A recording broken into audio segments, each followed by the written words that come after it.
अस्सलाम वालेकुम students. Physics 10th और यूनिट नंबर 11 और आज हम स्टडी करेंगे अबाउट नॉइज़ पोल्यूशन। ठीक है।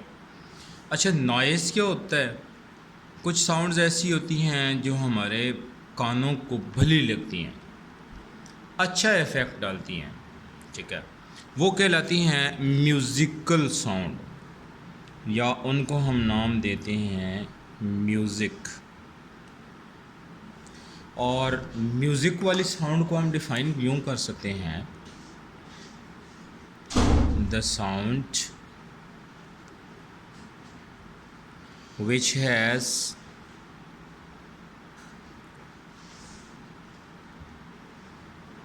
pleasant effect on our ear. Such sound is called musical sound या म्यूज़िक। सिमिलरली कुछ साउंड ऐसी होती हैं, हाँ इनकी एग्जांपल भी दे दें। इनकी एग्जांपल्स हैं जैसे साउंड ऑफ गिटार, जैसे साउंड ऑफ फ्लूट, बांसुरी की आवाज़।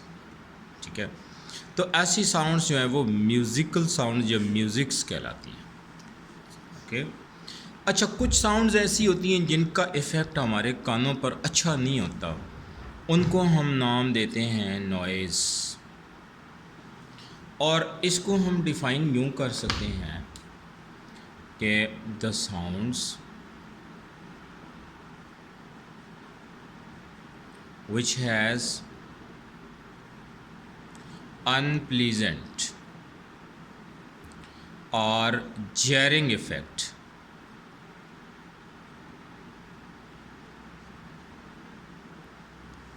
on our ear. Such sound is called noise. जैसे इसकी एग्जांपल्स हैं, जैसे कोई ट्रैक्टर चल रहा हो, ठीक है, हैवी मशीनरी की जो साउंड होती है ना, उसे हम नाम देते हैं नॉइज़। ठीक है, हैवी मशीनरी साउंड। ठीक हो गया। सिमिलरली, और जैसे आपको कभी गुस्सा आता है और आप दरवाजे को बड़े ज़ोर से मारते हैं, तो वो कैसी आवाज़ होती है? वो बहुत ही बुरी आवाज़ होती है। ठीक है, स्लैमिंग ऑफ डोर।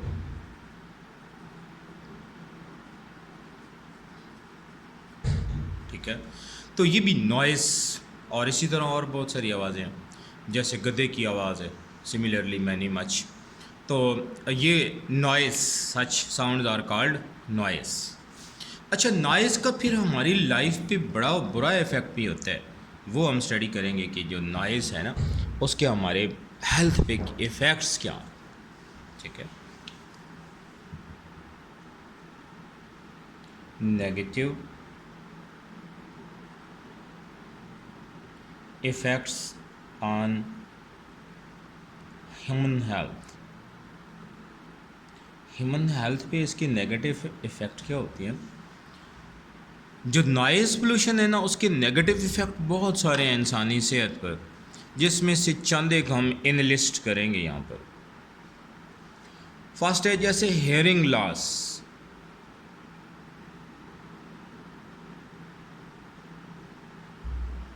बंदे की सुनने की सलाहियत ख़त्म हो जाती है।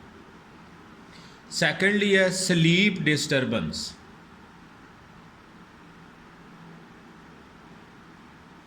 नींद डिस्टर्ब हो जाती है। ठीक हो गया। थर्ड जो है ना, वो है एग्रेशन। बंदा हर वक्त जो है ना वो एग्रेसिव हुआ रहता है, हर एक से लड़ाई पे तुला रहता है।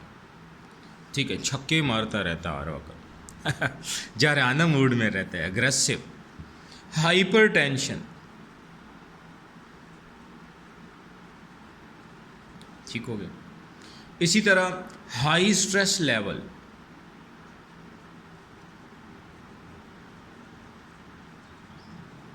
These are negative effects on the human health.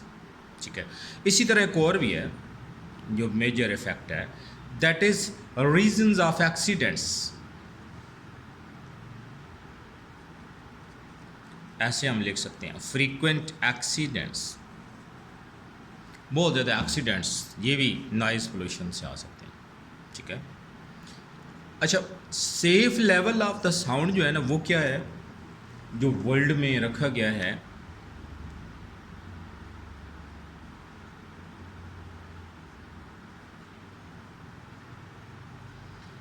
Is 85 to 90 decibel. ये जो रेंज है ना इसमें अगर साउंड या कोई आवाज़ आपको सुनाई देती रहे तो चले, वो तो बियरेबल होती है, वो नॉइज़ में नहीं आती है। लेकिन अगर इससे ज़्यादा इंटेंसिटी की साउंड लेवल जब इससे बढ़ जाता है ना 85 से 90 डेसिबल से, तो दैट इज़ अनबियरेबल और उसे नॉइज़ कंसिडर किया जाता है। ठीक है, और एक्चुअली जो safe level of the sound है ना वो दो फैक्टर्स पर इफ़ेक्ट करता है, डिपेंड करता है। वो फैक्टर्स कौन कौन से हैं? एक ये है कि जो यानी लेवल है ना volume of the noise, level यानी वॉल्यूम ऑफ नॉइज़ कि कितना ऊंचा है नॉइज़, और सेकेंडली बात क्या है कि period of exposure to the noise, period of exposure, exposure का मतलब क्या हुआ? To the noise,